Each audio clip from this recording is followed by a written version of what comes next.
Hello and welcome to First Look, a Bible study looking ahead to the reading or readings for the coming Sunday. My name is Carl and it's great to have you with us. This week we're going to be looking at one of the most famous passages in the whole of the New Testament, in which Jesus turned a vast amount of water into top quality wine.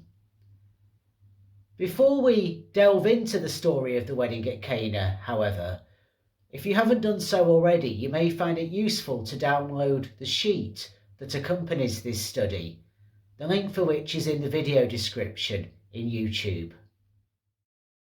On the sheet you will find the text of today's reading, some other passages you may find it helpful to look up, the questions we'll be considering later on, and lots of space for you to record your own thoughts and observations. So without further ado, let's dive into today's reading, which comes from John's Gospel, chapter 2, verses 1 to 11. Jesus was in the region of Galilee and had just called his first handful of disciples, Andrew and Peter, who were two brothers, and Philip and his friend Nathanael. Nathanael, we learn in chapter 21 verse 2, was from Cana in Galilee, and there it was that Jesus attended a wedding. He was very much at the beginning of his public ministry, and attending this wedding with his disciples and his mother Mary, who appears to have been the principal guest here. I think Jesus and his friends were kind of accompanying her.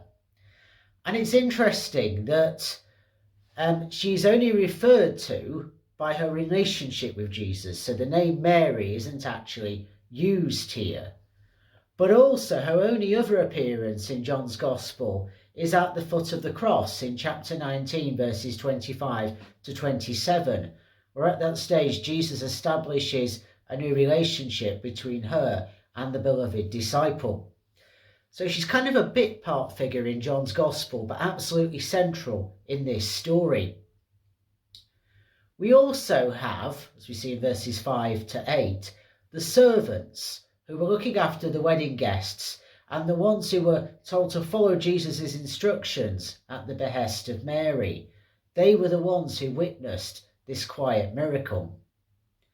And finally, we have the chief steward, who tastes the wine that Jesus had created and relays his surprise at its quality to the bridegroom in verses 9 to 10. And we'll say a bit more about that as we go through. John's Gospel was the fourth and final one to be written around 90 to 95 of the Common Era, and it contains various incidents that we don't find in the Synoptic Gospels, as well as a great deal of theological reflection. And what we're looking at here is basically the first of the 7 signs and wonders that John's Gospel documents. So the reading we have here relates to the first public miracle performed by Jesus, as John emphasises in verse 11, and it's right at the very beginning of his ministry. But as I say, it was a very quiet miracle with only his mother and the servants knowing what had taken place, we see in verse 9. When this act is described in verse 11 as a sign, it's kind of pointing to something beyond Jesus. It's pointing to the grace of God, which was mentioned 4 times in the prologue in chapter 1 verses 1 to 18. So it's kind of putting flesh on the bones, if you will, of what it means to speak of the grace of God. And what we're told effectively is that God's abundant grace tastes like the very best wine, offered up in such quantities that point unambiguously to the love that overflows from the heart of God, and indeed which Jesus himself embodied. We're told in verse 1 that this event happened on the 3rd day. And it's important, if we're going to make sense of this, to recognise that weddings were not just a one-day celebration or even a 2-day celebration, as you sometimes find in sort of Western European culture, but actually they were celebrated over a period of 7 days. So this is day 3 of that. But I can't help but think that the language of on the 3rd day in a gospel that's so full of symbolism and double meanings is a reference already to Easter and the resurrection narrative. And it kind of chimes in with this being one of Jesus's signs. It gets us instantly, I think, waking up and really paying attention to what's going on here. It's important. Verses 1 and 2 make it clear that Mary had been invited to this wedding, I think as the principal guest, but Jesus was there with the group of disciples he'd accumulated at that point. Now, wine, as Judges 19 verse 4 tells us, was regarded as the celebratory drink, what you would have on such occasions. And it was customary in this week-long celebration for the best wine to be served at the beginning when the guests were more discerning, and then as time went on for the lesser quality, cheaper stuff to be served up when the guests were maybe a bit hungover, kind of tired. And so the best wine, apparently being served at that point, took the steward, as we see in verses 9 and 10, really by surprise. Verses 2 and 3 remind us that Mary was denoted here purely by her relationship to Jesus, and yet she is the key figure who instigates his involvement in the scenario that emerged here, when, as the beginning of verse 3 tells us, the wine ran out.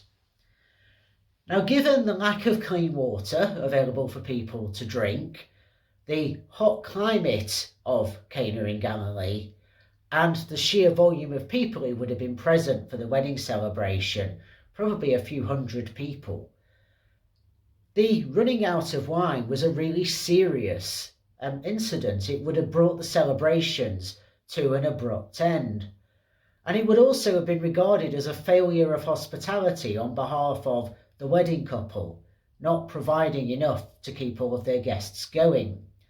And one commentary I read suggested that because guests would sometimes bring provisions themselves and share them with others, that this meant the wedding couple themselves presumably weren't that popular because people hadn't brought enough quantities to keep things going. Whatever the reason, it looked like a crisis. It seems, however, that Mary was someone who was close enough to the couple to be trusted with this information, and she brings the situation to Jesus at the end of verse 3 on the assumption he will be able to resolve it. His response to her in verse 4 has divided opinion among biblical scholars as to how it should be interpreted. Some have suggested that Jesus was being really rude to his mother. Some people have suggested he was just expressing kind of mild irritation. And others have suggested that maybe this was sarcastic humour in the face of somewhat inadequate wedding planning. But either way, there is a key point here, which is about Jesus' hour not having yet come, which he gives us the reason for not wanting to get involved. When it talks about Jesus' hour in John's Gospel, it refers very much to his going to the cross, and the cross is understood in terms of that full revelation of God's glory. So when he was crucified for John, Jesus was glorified. So effectively it's saying, I'm not ready to reveal the fullness of who I am yet. That's going to come later. But Mary wasn't deterred by this, as we see in verse 5, and she told the servants to do whatever her son instructed them. Despite his reluctance, Jesus performed what was a very significant act. We're told that each of those containers, water jars that were used for purification rites, could hold between 20 and 30 gallons of water. So we're talking somewhere between 120 and 180 gallons of wine that were produced by what Jesus did. Enough wine for the whole village. It would have lasted a long time. Now, the jars being filled with water for Jewish purification rites does not mean that Jesus is converting the water into wine somehow supplants his own Jewish heritage. Some have argued that that's what this passage does, but I think that forgets that Jesus himself was a faithful Jew. And I think what's going on here is more that blessings and abundance and richness are emerging out of his own tradition, not supplanting it or superseding it in any way. It reveals, I think, Jesus using the ordinary things of life in order to reveal the extraordinary nature of God. And we see that time and time again with the signs and wonders that Jesus performs across the 4 different Gospels. Now, as we're told in verse 10, the wine that was yielded by what Jesus did was the best quality. And it took the chief steward by surprise because, as I say, you did not normally save the best till last. And the extravagance of this first sign tells us something crucial about who he is and why he matters. Because it's like Jesus embodies God's overwhelming, overflowing grace. It gives us a real insight into what it means to say the Word was made flesh and dwelt among us.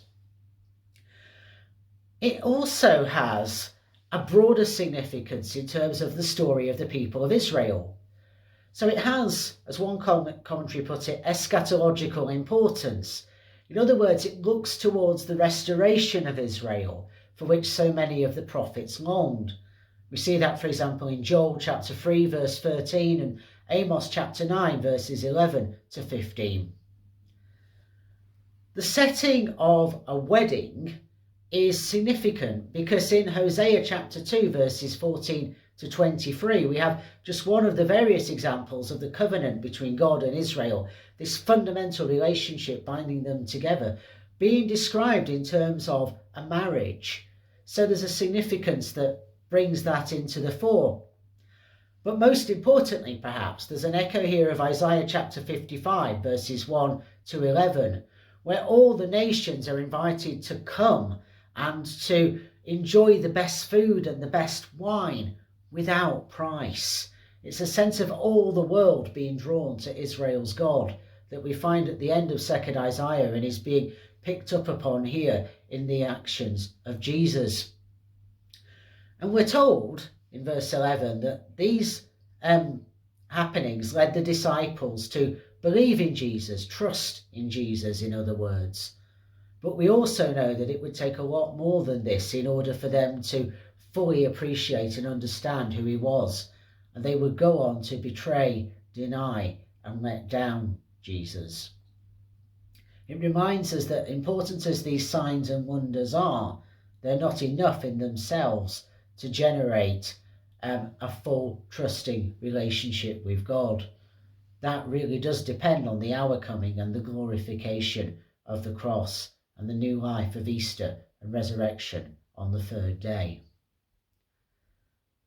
So there's a lot of richness in this reading, and it's very often been thought of in terms of abundance and generosity.